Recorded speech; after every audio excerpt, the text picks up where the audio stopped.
మిత్రులందరికీ జై శ్రీరామ్. ఓం శ్రీ మహాగణాధిపతయే నమః.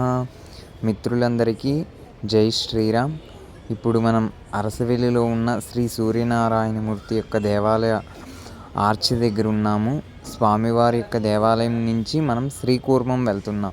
మరొక వీడియోలో సూర్యనారాయణమూర్తి యొక్క దేవాలయంకి వెళ్దాం. ఇప్పుడు అక్కడి నుంచి శ్రీకూర్మం వెళ్తున్నాం. శ్రీకూర్మం యొక్క దేవాలయంకి వెళ్ళే ముందు అక్కడ ముందుగా పాతాళేశ్వరుని యొక్క దర్శనం చేసుకోవాలి. కూర్మనాథ స్వామి పక్కనే దేవాలయం కొంచెం ముందుగానే ఉంటుంది. ఈ దేవాలయం పాతాళేశ్వరుడు స్వామివారి పేరు. స్వామి యొక్క దర్శనం చేసుకోవాలి. ఎందుకంటే క్షేత్రపాలకుడు ఎలా అయితే తిరుపతి క్షేత్ర దర్శనం చేసుకుంటామో అదేవిధంగా వరాహస్వామి దర్శనం చేసుకుంటామో అదేవిధంగా ఇక్కడ పాతాళేశ్వరుని యొక్క దర్శనం చేసుకునేకి శ్రీకూర్మంలో ఉన్న కూర్మనాథ స్వామి దర్శనం చేసుకోవాలి. దశావతారాల్లో ముఖ్యమైన ఆది కూర్మావతారమే ఈ కూర్మనాథ స్వామి. ముందుగా పాతాళేశ్వరుని యొక్క దర్శనం చేసుకోవటం చాలా పుణ్యం. పాతాళేశ్వరుడు అంటే పాతాళం గుహలోనే ఉంటారు. నవగ్రహ దేవాలయం.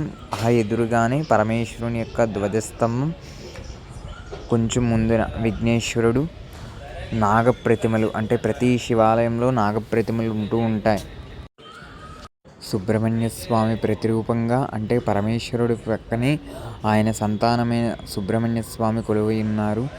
ముందు పరమేశ్వరుని యొక్క దర్శనం చేసుకుందాం. చూడండి, అక్కడ పాతాళలింగేశ్వరుడు, ఆ పక్కనే శివపురాణంలో వర్ణించిన శివుని యొక్క రూపాలు, దేవాలయ ప్రాంగణంలో శివుని యొక్క వర్ణన, పాతాళలింగేశ్వరుడికి చేసే ప్రత్యేకమైన అలంకరణ, ఆ పక్కనే పార్వతీ అమ్మవారు. దేవాలయం బయటికి వచ్చిన తర్వాత ధ్వజస్తంభము, నవగ్రహాలు అంటే ఆదిత్యుడు, సోముడు, మంగళుడు, బుధుడు, గురుడు, శుక్రుడు, శని, శుక్ర, రాహు, కేతు అనే 9 గ్రహాలు. పక్కనే శ్రీకాళహస్తిలో శివలింగం ఎలా ఉంటుందో ఆ ప్రాంగణంలో ఉండే శివలింగం లాగే ఉంటుంది. బయటకు వచ్చాక కొంచెం ముందుకు వెళ్ళి ఎడమ చేతి వైపు తిరిగితే శ్రీ కూర్మనాథ స్వామి దేవాలయం. కూర్మనాథ స్వామి అంటే తాబేలు అవతారంలో స్వామివారు ఉంటారు. ఈ కూర్మనాథ స్వామి వల్లనే అమృతం దేవతలకు లభించిందని పురాణ కథనం. అంటే పూర్వం దేవాసుర సంగ్రామంలో దేవతలకు రాక్షసులకు అమృతాన్ని చిలికడానికని కూర్మనాథ స్వామిని మీదనే మందరం అనే పర్వతాన్ని ఉంచి క్షీరసాగర మదనం చేశారు. ఈ స్వామి వల్లే దేవతలకు అమృతం కలిగి అమరత్వం లభించింది. అందువల్లే దేవతలకి మరణం ఉండదు. ఈ స్వామిని పూజించడం వల్ల దీర్ఘకాల వ్యాధులు నయమవుతాయని, అదీకాక జీవశక్తితో ఉన్న కూర్మనాథ స్వామి అని కూడా ఇక్కడ కథనం. ఎందుకంటే పూర్వం అక్కడున్న కూర్మనాథ స్వామి శివలింగమని కాదు ఇది అమ్మవారి యొక్క విగ్రహం అని చాలా పెద్ద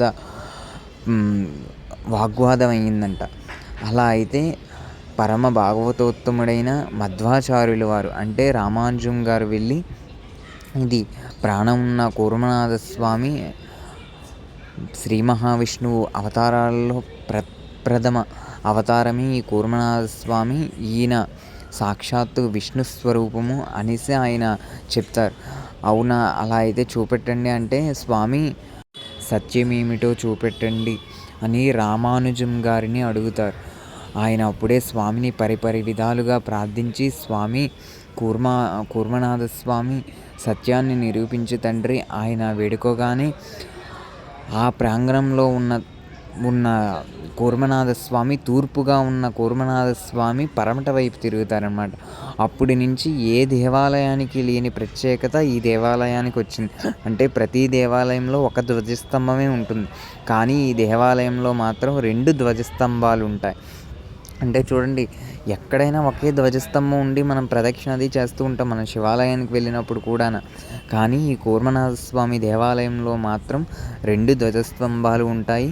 ఈ ఎదురుగా కనిపిస్తుంది కదా, ఇది శ్వేత పుష్కరిణి, స్వామి యొక్క మండపం. స్వామికి చేసే పూజాది కైంకర్యాలు అక్కడ మండపంలో చేస్తూ ఉంటారు. కోనేరు స్వామికి చేసే అభిషేకం సేవ అంటే మన సింహాచలం నరసింహస్వామి ఎలా చందనమూర్తితో ఉంటారో అదేవిధంగా ఇక్కడ కూర్మనాథ స్వామి కూడా చందన రూపంలోనే దర్శనమిస్తూ ఉంటారు. కానీ జీవకళ ఉన్న క్షేత్రము, శక్తితో ఉన్న క్షేత్రం, ఆ పక్కనే ఈ క్షేత్ర విశిష్టత ప్రాధాన్యత పెరగటానికి కారణమైన రామానుజం గారి యొక్క విగ్రహం ఉంటుంది. అందరం దర్శనం చేసుకోండి. ఆ గురువు యొక్క పాదపద్మాలకు ప్రణమిల్లుతూ స్వామి యొక్క దర్శనానికి వెళ్దాం పదండి. స్వామిని దర్శనం చేయటం వల్ల మనలో ఉన్న అలసట అంటే మొండితనం కానీ, ఏదైనా అనారోగ్య సమస్యలు కానీ ఏవైనా పోతాయి. ఎందుకంటే స్వామివారు తాబేలు ఏంటి, ఎలా ఉంటుంది, నిదానమే ప్రధానం. అంటే మనం చేసే ప్రతి పనిని ఆలోచిస్తూ చాలా జాగ్రత్తగా చేస్తూ ఉండాలి. ఇక్కడ చూడండి, తాబేలు సంరక్షణ కేంద్రం అనేసి స్వామి యొక్క అంటే స్వామి స్వరూపమైన తాబేలు ఆదికూర్మాన్ని ఇక్కడ పరిరక్షిస్తూ ఉన్నారు.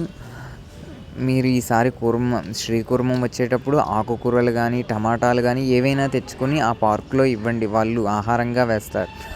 చూడండి స్వామి యొక్క దేవాలయం. ఈ స్వామి దేవాలయం 700 సంవత్సరాల నాటిదంట. అంటే చూడండి ఎన్ని వందల సంవత్సరాల నాటిదో. స్వామి యొక్క మూర్తి ఇలా ఉంటుంది. మనం ఇప్పుడు గర్భాలయంలోకి వెళ్తున్నాం. అక్కడ ఫోటోలు తీయడానికి ఎలో లేదు కాబట్టి స్వామి యొక్క స్వరూపాన్ని, అంటే స్వామి ఎలా ఉంటారో ఆ స్వరూపాన్నే చూపిస్తున్నాను. అంటే పార్కులో తాబేళ్ళు ఉంటాయి, ఆ విధంగానే స్వామి యొక్క దర్శనం. ఇక్కడ నుంచి బయటకు వచ్చాక చూడండి, అక్కడ 2 ధ్వజస్తంభాలు, ఆ ఎదురుగానే పుష్కరిణి, ఇక్కడ సిఆర్ఓ ఆఫీస్, స్వామి యొక్క ఆఫీస్, మరియు అంటే దేవాలయం యొక్క పరిరక్షణ అది చేసే కమిటీ, మరియు చైతన్య మహాప్రభు పాదుకులు. అంటే చైతన్య మహాప్రభు అంటే శ్రీకృష్ణుని యొక్క పరమ భక్తుడు. స్వామి యొక్క ధ్వజస్తంభం దగ్గర ఇక్కడ చందనం వేస్తూ ఉంటారు భక్తులు. తమ కోరికలు తీరగానే ఇక్కడ వచ్చి స్వామికి చందనం నివేదిస్తూ ఉంటారు. అలాగే స్వామి యొక్క అవతారాలు ఇలాంటివన్నీ తెలుసుకుంటూ మరికొన్ని మంచి వీడియోలకి ఈ ఛానల్ సబ్స్క్రైబ్ చేసుకుంటారని కోరుకుంటూ, ఈ ఛానల్ లైక్ చేసి సపోర్ట్ చేస్తారని కోరుకుంటూ, మిత్రులందరికీ జై శ్రీరామ్.